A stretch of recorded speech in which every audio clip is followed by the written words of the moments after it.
Good afternoon, morning. I don't know. So it's been a while since I made a video. It's been kind of a trying month, and I just wanted to take a break. Besides all that, but I have been thinking, and I have many a thing to talk about. And I got a new phone, so I don't know if you can tell if this is better quality. Not me, just the thing itself, if it's better quality or not. It kind of looks like it is. It's very I don't know. Do y'all remember when I think it's still this way sort of, but like if you look at stuff in the BBC like on like British television or something, it's like whatever they're shooting in is like in a different thing. It's probably better. It's probably high def or something. But it's like every time you could always tell when there was an English show because it just had a different look to it. Like that's what I feel like my camera looks like right now. Okay, so anyway, I'm just going to ramble on about stuff that I don't need sources for. And that's only a couple of things on this list. So just to get them checked off. So um, let's see, it's very, it kind of flows if I start in the right place. So Lord help me make this video. I don't know where I should start. Um, well, let me start on the most pressing one that I've been thinking about a lot. And I was planning on making a video with like a bunch of different attributes, but I think I'm just going to focus on one in particular today. So I've been thinking a lot about the humility of God and just humility in general as an attribute of God and what that serves. So um, I don't know. Let's look up a little bitty definition just to get started. We all know what humility is, right? Okay, the quality or condition of being humble. Thank you, Google, for that. Okay, the state or quality of being humble, freedom from pride and arrogance, lowliness of mind, a modest estimate of one's own worth, a sense of one's own worthiness through imperfection and sinfulness. That's probably closer to what we consider humility. And there are some imperfections to that because I think that our relationship with humility is really weird. First of all, you're not allowed to uh, declare your own humility because if you were a humble person, then I guess it makes you stupid too on top of it. So you don't even know that you are humble. Um, I understand why you would want to do that. Like that's more of a tendency, an indication if you're dealing with someone and they insist on their own humbleness, that's probably a red flag. But that is not necessarily a hard and fast rule of like if somebody's just like, listen, I'm a humble guy, all I need is a t-shirt and jeans and a blah blah blah. Like obviously you can that person's trying to tell you about themselves. So it might be good information sometimes to know if somebody is humble because they're gonna have to explain their behavior later. You know what I mean? So we have a weird relationship with humility, and I think it's just part of being sinful. You are just, you might manage humility for a little while and then go back to not having it, or uh, you might do well and then you have to go even lower, and you're like, okay, hold on, that's a little too humble for me. So we have this kind of thing, but so imagine God, first of all, he's allowed to say that he's humble because he's accurate. So it wouldn't make sense for him to not say that. Um, so he tells you himself that he's humble. There's a very oft quoted verse that Jesus says, he says, come unto me, all ye that labor, and I will give you rest. Take my yoke upon you and learn of me, for I am meek. Some places it says gentle and lowly in heart or humble of heart. So, yeah, I was thinking about, he openly tells us that he's humble, but I think in light of just having that experience that I had with him that I talked about last month or whenever it was, and realizing what that does, what this humility does. And the reason why I wanted to do more than one attribute is because I think there's a maybe it doesn't have to be a lot. It's maybe just 4 or 5, but just understanding that we don't realize what dynamic this creates. It really allows God to be able to do anything. When Jesus says, with God, all things are possible, part of the reason why is because he has these sort of, I don't know, reverse attributes. It's like he has humility and he has something like mercy. There's a couple that I feel like are kind of like reverse Uno card things. It's like the way that we conceptualize a God or an all powerful being, and we expect that all of his, um, his superiority comes from his power, him being all powerful or him being perfect. And yeah, a lot of it does come from that. But it's almost like if it was just that, it's like it would be this sort of stiff statue person that we can't hardly interact with. But when you bring in these things like humility, and mercy is another one, like um, obviously justice. We need justice. We need someone to go in and right the wrongs. But then there's this other thing over here, this other quality that we just kind of like rattle off as just, goodness and mercy and blah blah blah, that makes it possible for something to not to go beyond justice. It really does add this other dimension to things, where it's not just like you don't just have to dread being in line thinking that you're going to get what you deserved because you did do something wrong, and you're going to find out what your punishment is, and you're going to do every moment of that punishment. It's like this other thing where you can have hope, like, oh, if I plead my case, maybe if I do good behavior, this and that, where and that's another human thing, because God can just give mercy to whoever. He can just be like, no, you can you're fine, and you just don't have to do a single day of it. And apparently the precedent that makes him able to do that is, I can do it. Literally, that's what it says in the Bible, is I'll have mercy on who I have mercy on.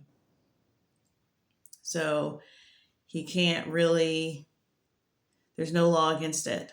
So he can just, and you don't have to really worry about that being abused, because he's still got the regular attributes, the justice and the perfection and all these things that are still in place. So you don't have to worry about that going off the rails, because, that's kind of like the mainline ones that we understand. But then you got these, the grace and the mercy and the humility that's the thing that makes you go, whoa. Like, these are the things that can cause you to be like, wait, is that God? Wait, hold on. It's particularly humility. It's like,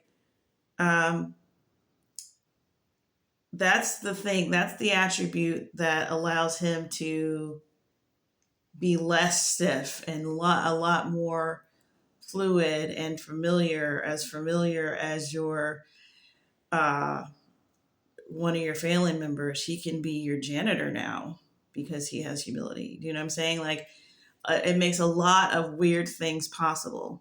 So it just should not be overlooked and should not be overstated.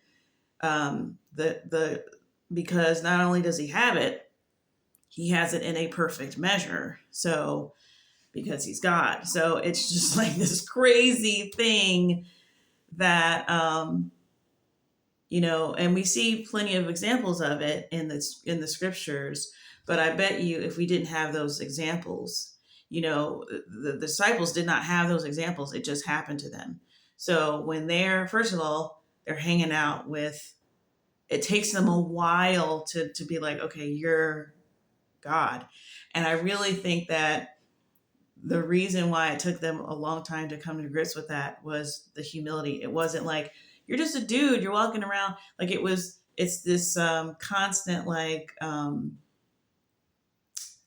this going back and forth, this tension, because it's just like, you're like, he's definitely eating. He definitely went to sleep. He definitely, like, went out back and took a dump. Like, you're just like, but then at the same time, he's not like any other person ever. He's got, like, he has to be God.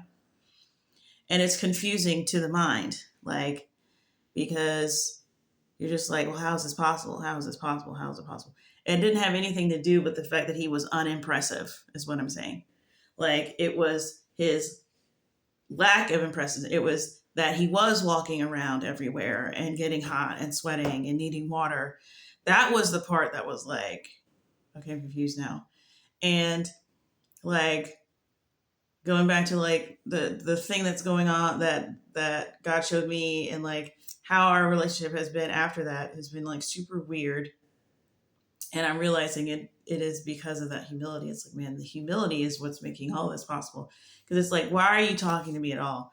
It's like, and we have so much to, like, there's so much that I was relying on just going to heaven and being fine. It's like, well, when we get to heaven, when we get to heaven, when we get to heaven, when I get to heaven. But it's just like, oh, if I want to talk to him right now, it's like, and I want to be, like, close, and I want to like, hang out with him.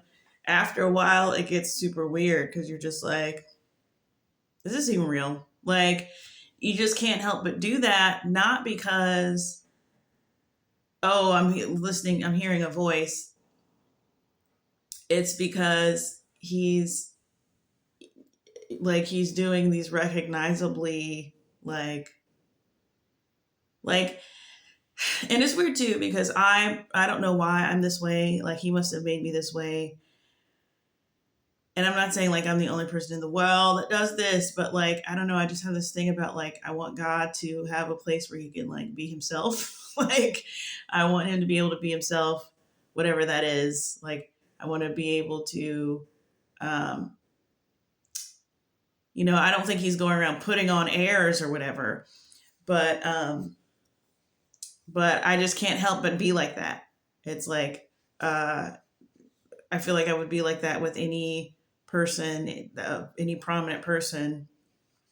I would want them to feel like they can just relax and not worry about what they're saying, and not feel judged, and not feel scrutinized, and all that stuff. So, not that I feel like he needs that. It's just something natural that comes out of me. So, I'm pretty sure he did that. So, he's really stretching that for me. And I'm like, yo, I know I said that, but this is really a lot. Like, but then also, like, we can get kind of, because, like, if God just wants to, like, have fun with you or whatever, and you're just like, who's running the universe while you're doing this? Like, you can't, it's just weird. You're just like, I don't, like, it eventually, like, after, like, 5 minutes, I'm already devolving into just like, yeah, but I don't understand, like, why did you make everything? Like, why are we so, you're so, like, immense. Like, why are we, like, I'm just like, how and why are you making, why are we interacting? Like, it just is like, I don't understand why this is the dynamic. It's so hard to, like, endure, or, like, it's just weird. So, I don't know if that made any sense, but back to the humility. It's just like, it's a sneaky thing. I mean, this is the whole reason why, I won't say the whole reason, but the main reason why Jewish people don't believe in Jesus, because they thought when he got up on that cross and he didn't save himself and God didn't come and get him and God didn't come with a booming voice or do anything and he let that thing happen, that was for them, that was like, okay, case closed. This is just some guy. This is just some guy. And they didn't take into account the humility. Um, and I don't know if, I mean, obviously there's a lot of people who were sad and did not want that to happen and knew it was a hot mess. But I think, particularly for the religious leaders, they were, you know, they just knew that him dying was just the open and shut case.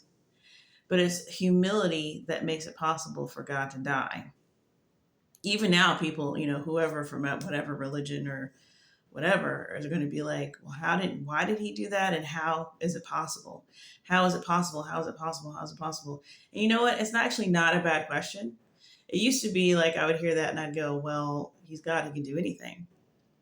Why not die? It makes sense. It's like there's something about, a perfect sacrifice across cultures, across religions. There's something about the shedding of blood, like it's something mysterious, spiritual thing, principle that needed to be done. So he did it. But the real question they're asking is like, how can you both be God and be a man? How can you both be God and be subject to dying? How? And it's very simple, but yet very profound. It's called humility. Humility makes it possible. And unfortunately, for the other religions, they didn't really do a good job of making sure that they had that type of, it's like if we're going to examine all of them as narratives, like the humility is well documented and baked into the narrative. It's like the setup, if you want to consider like something like the Old Testament being the setup or whatever of God. It's all there. It would be like if you watch the first 35 minutes of a movie and you're like, where's this going? And it's just introducing all the characters and it's telling you, and you're just like, oh my gosh. And then the rest of the movie is just nonstop action and amazement because it's set up and told you everything beforehand. And then once they were done with all that exposition, then it was just like off to the races and it was just amazing. It's like once you're told these things and you don't quite know why they're important, and then you see the thing, you're like, oh, I know why that's possible. I know why that's possible. I know why he's able to do this. I know why it makes sense.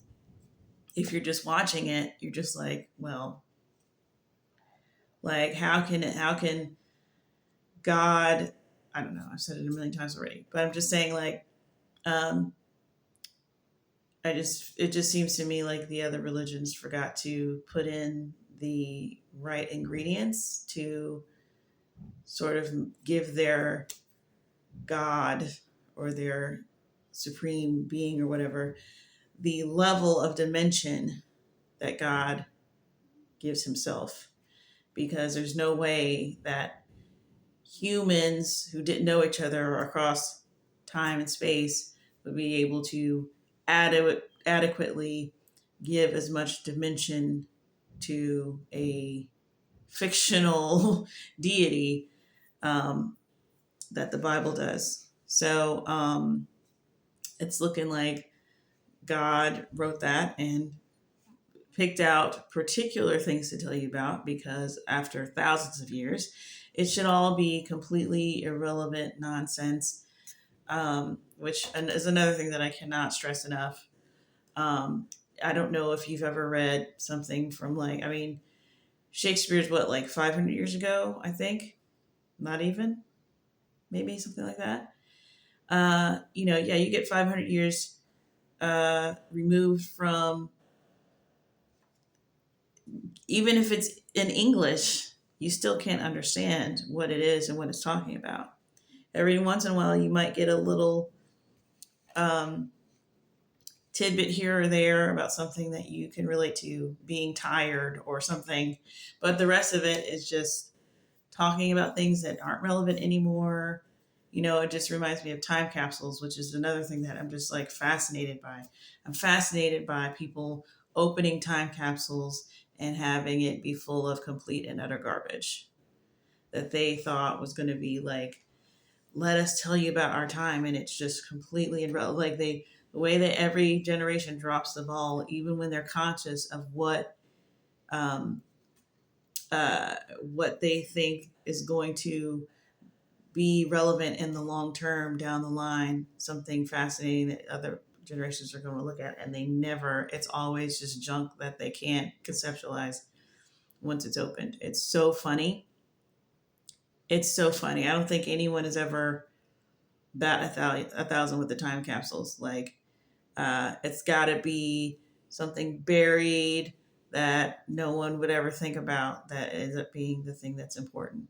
And you've got this book that is thousands of years old. We shouldn't even be able to read it. We shouldn't even be able to read it because that is how, and that's just human. It's just a human thing. It's not about, um, because everyone's dumb. It's just that, I mean, kind of like compared to God, like that's just a very unassuming, miraculous thing that's just sitting in everyone's living room, library, hotel room, whatever. It's a Bible. It's everywhere. Thousands of years old. Thousands. It's ancient. Like we don't take into consideration that is an ancient text. Like take any other text just against the New Testament, and it's like even if you even have copies of it, because that's the other thing. Like these are all things that are just sitting here. Like the reason why the Bible survives is not just because, oh, God wants is making his book survive, like he is, but it's because but we are writing it down, we're copying it because there's always Christians. There's always Christians. So that's a good thing that we have so many copies. Aside from the fact that it can't be faked, it can't be, you can't go in and just change one thing here and change one thing there. Aside from the fact that you would have no idea what to change in order to influence anyone's whatever, because it's all revealed by the Spirit. So you don't even know what you would need to change. Or let's say the devil wanted to change it or whatever. It's been copied down so many times. We have so many manuscripts. We can recreate it with the stuff that we have laying on hand. I bet you right now, if the Bible got eradicated, like in today's time, you could probably recreate it with just like Lifeway stores. Do you know what I mean? Like it's just we're doing, when you care about something, when you love something, when something is valuable, you find it valuable, when it's got um, this wisdom that is from God. Like every culture, every society is keeping it and keeping track of it. I mean, it's the same thing with the Old Testament. That thing's been copied so many times. Every time, anytime that the culture changes and the language of the day changes, it's going to get translated into that language of the day. Let's bring all together all the Hebrew scholars, and let's get some Greeks in here. Let's get some some Latin going. Let's get this translated so that it can reach more people. Like it's always done that because it's a it's been revered for as long as humanity has been around, because they're old texts, they're ancient texts. So like some goofball trying to like dismiss all of that, I mean, it's embarrassing. It's embarrassing, but unfortunately, if you just have a phone and you're curating your own For You page, then you're probably going to be tempted to believe a lot of that stuff. But anyway, so, but even all that sort of speaks to the humility of God and goes back to what Jesus said about um, how he said, I praise you, Father, because you have hidden these things from the wise and learned and given them to the little children, which he was very excited about. He just loved that. He just thought it was brilliant, and it is. Um, so, because the little children, the working people, the people that no one in societies have cared about historically, they're going to get that thing spread, and they're going to get it. They're going to get the job done. And the wise and learned are just sitting in their on their chaise lounge or whatever, not getting anything done. So God knows what to do. Like He knows how to just hide things in plain sight. He just uses His humility, and then hides it in something you'll never look in because you're too proud to do it. So He knows He's like, if I just put on a clown nose, I can go around. I can do anything I want. He's not. What is a clown nose? That's my God would never put on a clown nose. Okay, well, whatever. Like, you're missing it. Sorry. Like, I think that's super cool. So because of that, I don't know if that makes me humble or not, but because of that, we have like a weird relationship that I just really value. It's like ooey gooey to me. Like, I really just like how weird it is. Can I help you? I just wanted to show you something, but clearly you're dead. I am. Come back in about 10 minutes. So anyways, but I will say that he, even for me, like he really like pushes it, and I'm just like, because he's God. So, and then it's really more of like him pushing it. By him pushing it, I don't mean like he said something super weird to me, like kind of, but it's almost like um, it's like just like the humility. If you put together just humility and graciousness together, because he's very gracious and humble, it can create a thing like to where you're, and then he's like God of the universe and knows everything about you. So it can create a thing where it just is like, okay, well, I just made up a thing in my mind. I just made up a thing in my mind. Because he's not like doing the thing like a normal person, like you interacting with a person. That person's interrupting you. You got like they're doing things that you both are navigating each other's relationship.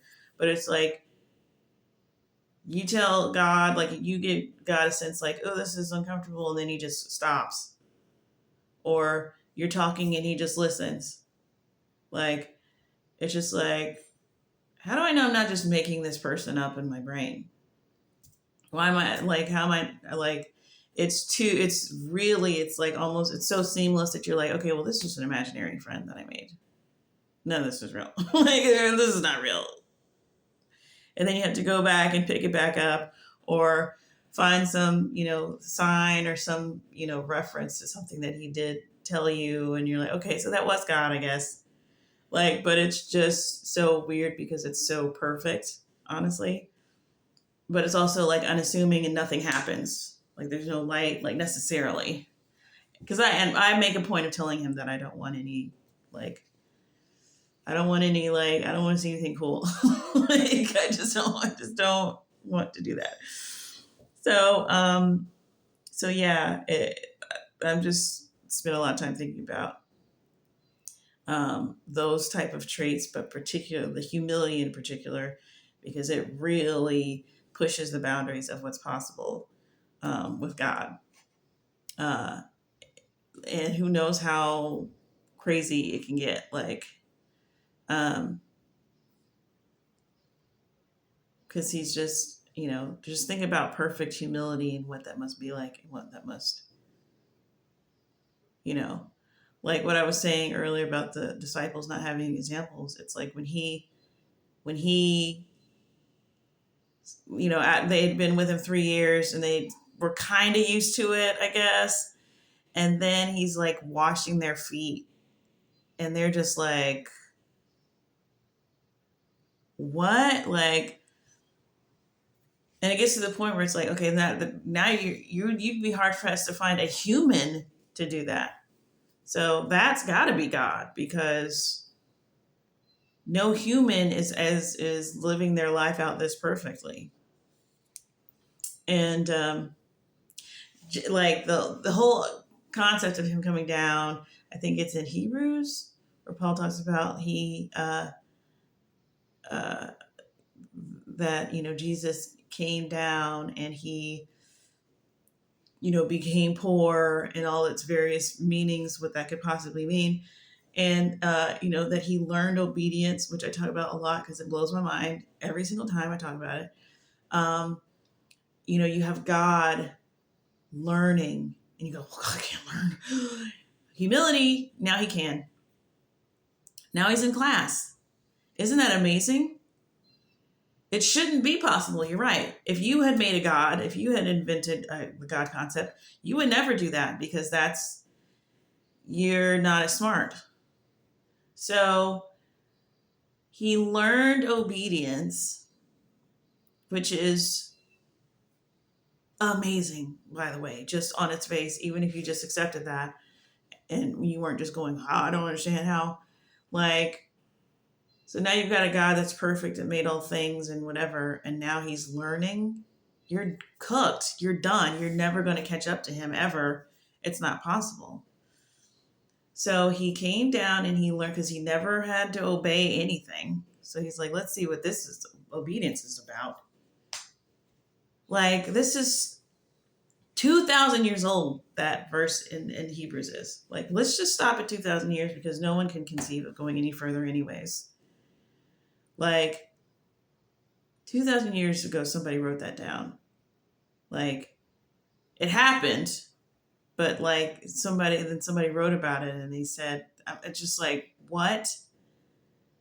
Like, I'm sorry, but there's no God that can compete with this. There's no other God that can compete with this. Like, your nondescript, ultimate intelligence that has no emotions, like, and it's just like an impersonal force. Like, that's, you like that? Like, I can understand the appeal because it's not confrontational at all, and it's not difficult. There's no like icky stuff, but ultimately it can't, like, you don't want to do that forever. You don't. You want to do something where, God can literally surprise you forever, and it's because of humility and grace and mercy and all of these things that we don't really value that much because we're not very wise. Wisdom. So yeah, that's just one thing I wanted to stress, is that humility alone makes so many possibilities possible with God. And then let's see, it's 34 minutes. That's not too bad. I heard something kind of interesting the other day. I don't know, I've heard this before, I think, but it just stuck in my mind about the shopping cart test. And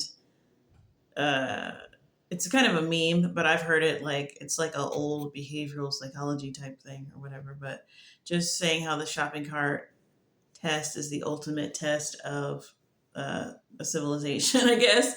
But it's like, the shopping cart, putting the shopping cart in the thing that it's supposed to go into, the little dispenser thing, like when you're after you're done shopping into the parking lot. And if you're the type of person that you put the shopping cart back, it shows that you're a civilized person. You're able to live uh, in a whatever. It's like if there was no structure, there was no government, because you don't get a reward for putting it back, and you don't get a penalty for leaving it out. Um, so it really just tests what you're willing to do. Are you willing to just live civilly, even if there's no consequences um, for not doing it, and no reward for doing it? And it just reminded me of the gospel, really. And that's kind of like what um, God is testing for. That's why, you know, there is no, he did it on the basis of accepting the gospel and not on the basis of behavior. Aside from the fact that you would not be able to make it on your behavior, but it's also, um, so it's a mercy in that way where no one is perfect. So Jesus came down and did the sacrifice for you, so that you can get this status, but also um, there's no like reward for following, like being a disciple of Christ in this world. There's no reward for it. Uh, in fact, you might face some opposition, and there's no penalty for not doing it. And in fact, you might get some praise and accolades, and the money might start rolling through. So it's even kind of more of an intense test. But but that explains why there's so much rewards, or the type of rewards that you get in heaven, and the type of, if you look at Paul's letters and like how he talks about running the race, and the whatever you're going to face in this life is nothing compared to the rewards that are awaiting you. And um you shouldn't be fooled into thinking like, oh, this is just pie in the sky stuff that they're telling you. This whole idea that the Bible is a tool of control, or religion itself is a tool of control. And it's like, well, which I used to fight against, but now I'm kind of like, well, you're not wrong. You're just wrong as to where it came from. It's not them, the evil they that put the system in place. It's like, yeah, it is a system designed to control people, made by God, like so that people can be controlled. Like, you want uncontrolled people? Like, that doesn't make any sense. But I think by and large, that's just so that people who are wicked and sinful can feel better about life, by saying like, all those other people are, need a crutch. It's like, okay, well, um, which I don't know, kind of brings me to the other thing I was going to talk about, but I'm going to make another video about this because I think I'm going to have to use some textual stuff about this. But I was just thinking about, like, the wicked, we should really like make um, hating the wicked great again, because um, if you like type wicked into your Bible search, like, Old Testament understands what it is. New Testament does too, but I think by and large, I don't know, it's been a long time, so I think a lot of it is just getting, um, it's getting eroded away. But the wicked, we're talking about people who don't have any intentions of uh, joining the good, but people who also still want to have all the benefits of the good. So they still want to partake.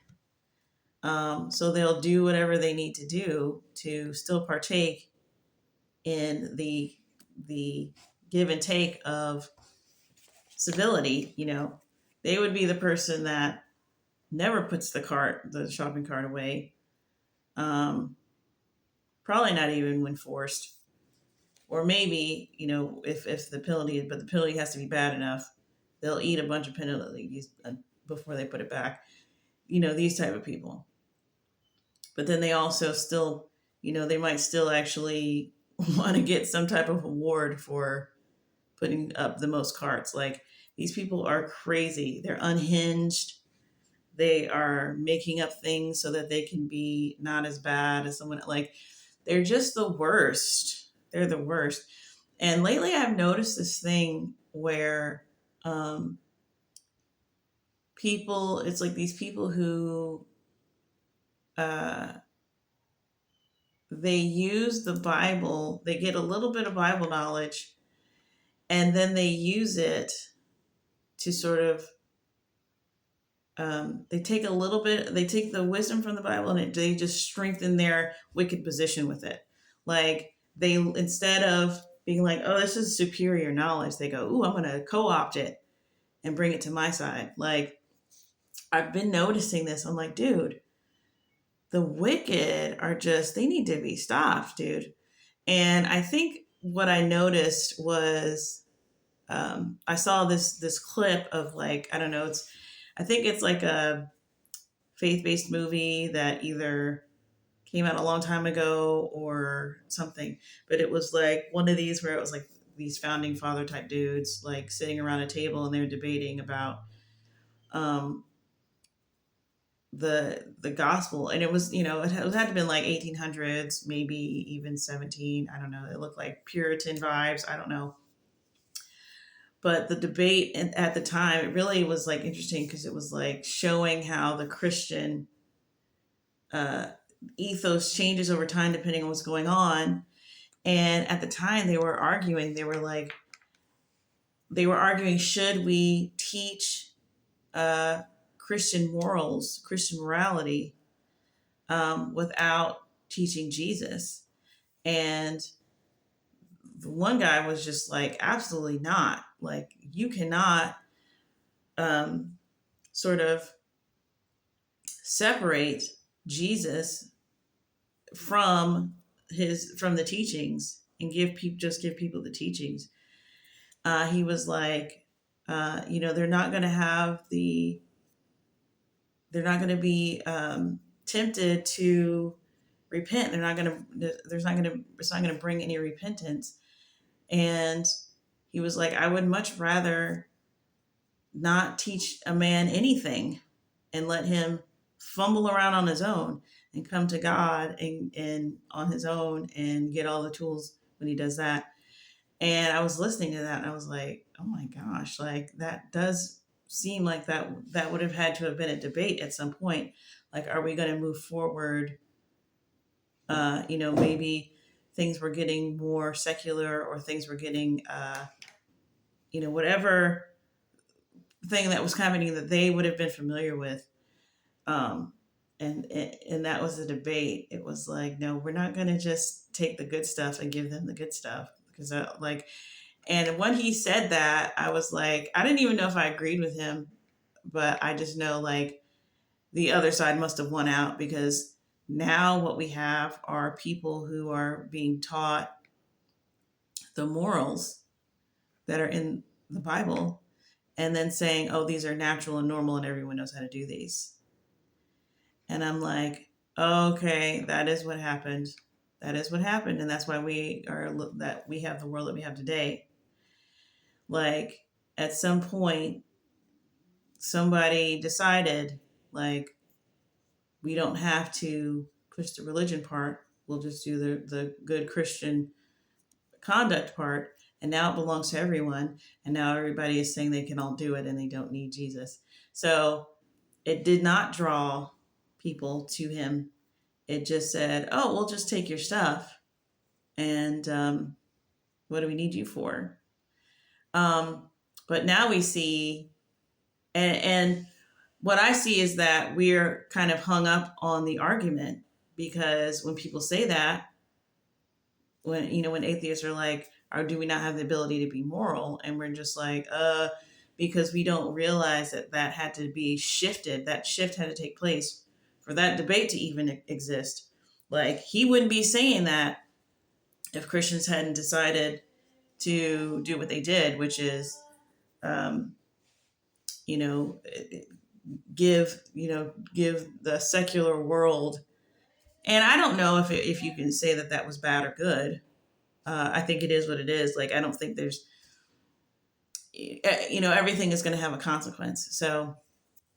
Um, so yeah, people sort of think now that, like, oh, these things are a no brainer. But then we also see uh, these supposedly moral people trying to run cities and not able to do it, trying to, running charities into the ground because they think that all this stuff is easy peasy. It's like, yeah, we can tell you what the Bible says, we can interpret it for you, we can give you lectures, but it's like we have the Spirit, and without the Spirit, none of this stuff is getting done.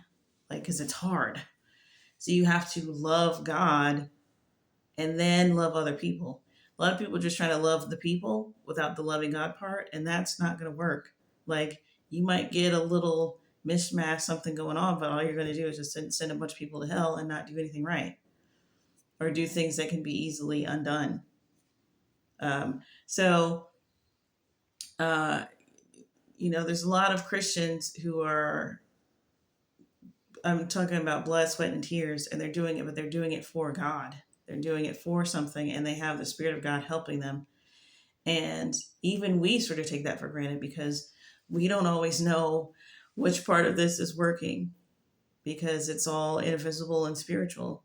And we're not the masterminds, God is. So, unless we're really, really paying attention, we can't quite tell you why things are. And so it just kind of does seem like we're all idiots and we're just in a cult and we're just following whatever.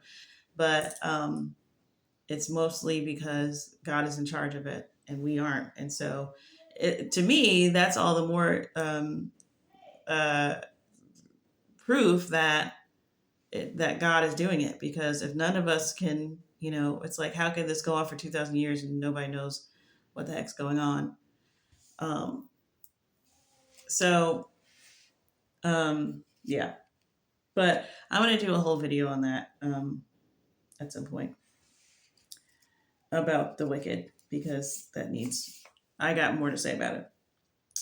That one I'm going to need some proof to. Okay, so maybe I'll end with this one. So, kind of along the same lines as this and the shopping cart test and all this stuff. I feel like I said this in a video before, but like I think a lot about, maybe not a lot, but I think about like if the world, the economy collapsed and this and that, and like everybody sort of knows like that would be instant chaos, XYZ. It would just be sheer mayhem, right? Because the economy collapses, there's money is worthless, blah blah blah. It's just going to be panic buying and whatever. I don't even know, riots, stuff, looting and stuff. And every once in a while, I kind of think like, what if we all, like, if everything collapsed and we all decided like, you know what, we don't want everything to collapse. We want everything to like still be functional. So let's just all agree to just business as usual. Everyone go to their jobs like you normally would. Everybody keep everything normal and keep this thing functioning.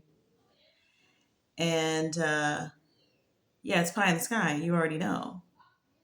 There's no reason why that shouldn't be able to happen, except for the fact that, I mean, what would anyone else in the world do to explain it?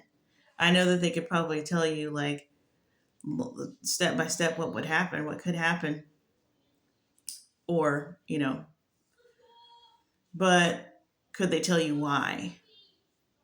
And they probably stop at just like, well, that's just how it is. That's here's what the data shows. It's like, why does it happen though? Why can't we just continue to do what we've been doing? You work at Home Depot, go to Home Depot. Open that morning, go into the coffee shop and open for and whatever. Why can't police officers go to your job? They probably have to do that regardless. hospitals, nurses, it's like the reality is, I mean, some people might try to do that.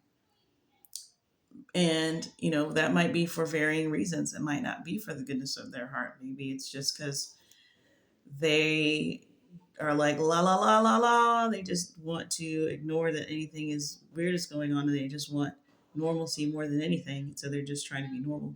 But the majority of people, if they're not getting a paycheck, you're not getting them any kind of incentive to be right and do right, like they're not gonna. They're not gonna. And but ultimately, I won't say, well, in a way, that's kind of what Christianity is. It's like you're kind of practicing and rehearsing, going to church. Why go to church? Why do this? Why do that? You're doing these things and having discipline, self-discipline. And ideally, you want to be like the Amish, you know what I'm saying? Like when something goes down, it's like, oh, it's Tuesday, and you can just keep going, keep it pushing. But and the whatever level of compromise that you've put in your life, the more you're going to be uncomfortable if things ever change because you haven't used that muscle. So, and I'm preaching myself right now. I'm not just talking about like economic collapse, whatever, blah blah blah. I'm just saying, uh, whatever the spiritual equivalent of that would be, or just just understanding like that when a storm comes, that's kind of what Jesus was saying. It's like, well, anybody who listens to my words and puts them into practice is going to be like the man who built his house on a rock. Which I used to think about, like, I don't know, in my mind, I was literally thinking of like a literal rock. But like, I don't know if you know anything about like foundations and whatever, but like, um, and like building your house on a rock, I imagine it's a lot more work. And that's why, because you think, well, who would build their house on sand? That's kind of dumb. Like, who even does that? But I'm sure it's easy to dig down into the sand and put up something for the moment, like. But building on rock, it takes a lot of effort and time and extra whatever on something that no one's ever going to see or look at. And um, what if a storm never comes? Then you did all that work for nothing, kind of thing. But like, I think that is in essence what he's talking about. He's talking about working on all of these things that don't seem like they mean anything. What is the point of being a mom and not living your life, or just living your life for your children, blah blah blah. It's just like all of these things that are the proper things to build on. Things that if everything went to crap, you would be fine. Whatever. I was going to go into another thing, but whatever. Okay, so I think I did pretty good. The rest of this I will save for another video. Thank you for your time and attention. I'll see you later. Bye.